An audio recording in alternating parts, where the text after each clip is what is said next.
Saludos a todos, muy buenas y bienvenidos a Madridismo al Día.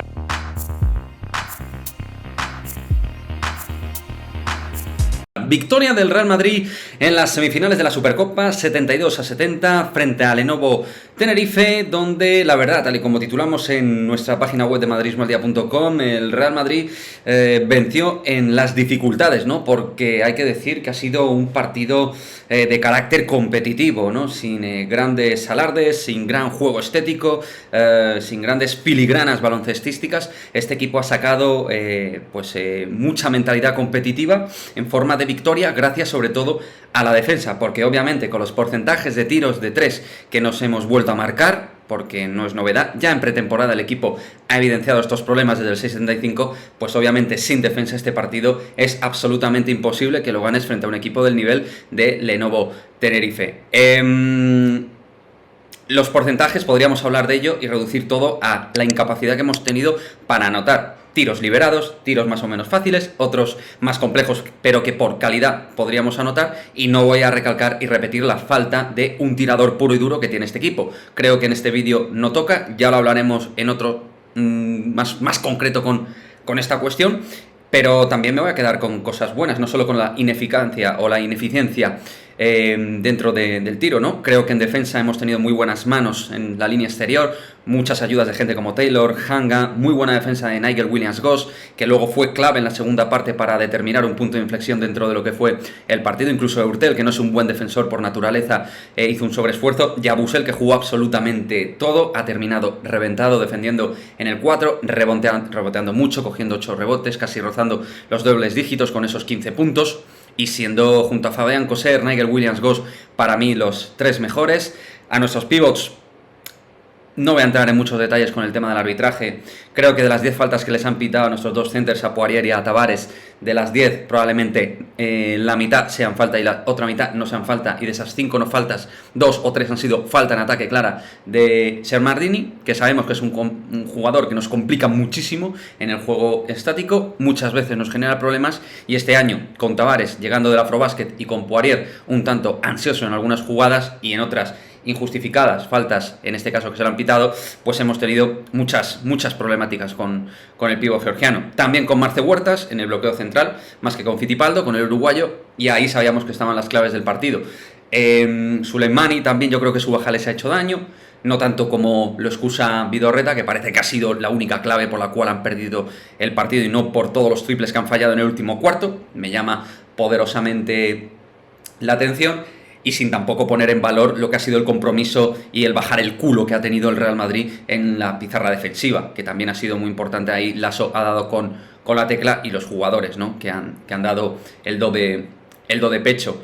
Me quedo con las buenas reseñas, ¿no? de los fichajes. En partidos de pretemporada donde los fichajes no funcionaban, pues hay que decir que hoy Yabusel ha estado imperial, que ha cogido la responsabilidad como único 4 puro que tenía el equipo, y en ciertos momentos se ha echado de alguna manera el equipo a la espalda, ¿no? Con canastones jugando en el poste bajo, en el poste alto, reboteando, luchando hasta el final. Adam Hanga también anotando algún triple muy importante, y también en defensa siendo un perro de presa con Huertas. No quiero dejarme el partido obviamente de Eurtel y de Nigel Williams-Goss, que cada uno en su momento han dejado destellos, ¿no? Digamos, destellos de su calidad, de lo que pueden llegar a ser dos tipos que, si se adecuan al equipo, calidad tienen. Nigel Williams-Goss viene a hacer un temporadón en la Eurocup con Lokomotiv Kuban de Krasnodar, y es uno de esos bases que pueden ser diferenciales si aprovecha su cuerpo, su altura, su potencia y su buena mano derecha. No es un tirador, pero es un tipo inteligente y que sabe leer bien el baloncesto. Esos eran sus credenciales y hoy hemos visto parte de ello, por lo cual el Real Madrid en un momento dado se ha despegado un poquito y ha dicho: aquí estoy para llevarme el partido. Y de Eurtel en la primera parte con algunos tiros de media distancia, acelerando y construyendo bien el juego, y con esa visión panorámica que tiene el base galo para ver a todos los jugadores liberados. Ha visto en momentos a Taylor, a Hanga, a Coser. Ahora hablaremos de Rudy, que lo he dejado para el final del vídeo. Pero bueno, Eurtel dando, digamos, claridad al juego de ataque del Real Madrid. En cuanto a Rudy, muchísima mala suerte. Es verdad que no está cojando un buen partido, que no está pasando por su mejor momento deportivo seguramente, pero este tío es vital en el vestuario, esperemos que no sea nada. Pero esta lesión nos sirve también para ver que el equipo está cogido con pinzas entre los jugadores, que tienen que ir cogiendo lo que es el estado de sitio dentro del Real Madrid, las bajas que ya tenemos, Tompkins, Randolph, Abalde también con problemas musculares, pues el tema de JC Carroll, que en este vídeo no toca, pero ahí está, es el único tirador puro y duro que tiene el equipo, y con un Sergio Llull que ahora mismo está más para estar en el banquillo que para competir. Esperemos que pueda hacer de especialista de Combo War en algún momento, ojalá mañana frente al Barça se saque un partidazo, pero no parece estar tampoco en el mejor estado de forma. Esperemos que al menos pueda dar una rotación. Y Carlos Alocen, que merece dar minutos, tiene esa velocidad, ese impulso, esa capacidad de romper en el pick and roll, esa capacidad de asistir, bueno, cosas que creo que al equipo le pueden venir bien, y como no te sobra pulmón en ningún puesto, creo que Alocen debería rotar frente al Barça y ser pues un arma diferente al resto de bases que tiene. Pero bueno, chicos, me quedo con lo bueno: competitividad, mentalidad, defensa, lucha en el rebote.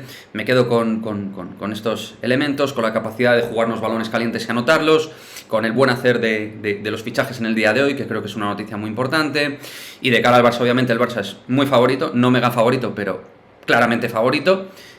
Nosotros llegamos con bajas, con un baloncesto peor, con un baloncesto menos equilibrado, claramente, menos contundente que ellos en todos los aspectos, a nivel de tiro, a nivel de defensa, a nivel de ritmo de juego, por resumirlo de alguna manera. Pero bueno, a un partido puede pasar absolutamente de todo. Mejor que el Valencia Basket, estoy seguro que vamos a competir. Y nada, seguro que me dejo alguna nota, no me voy a enrollar mucho más. Mañana, próxima parada, final Supercopa frente al Barça, lo contaremos en el vídeo Madridismo al día, y yo lo único que le pido al equipo es al menos, pues eso, que tenga una mentalidad ganadora, que pueda competir hasta el final, y si luego no ganamos, pues bueno, sacaremos las lecturas, las conclusiones que haya que sacar, pero al menos estar en partido del minuto 0 al 40. Eso es lo único que le pido realmente en estas circunstancias al equipo frente al FC Barcelona.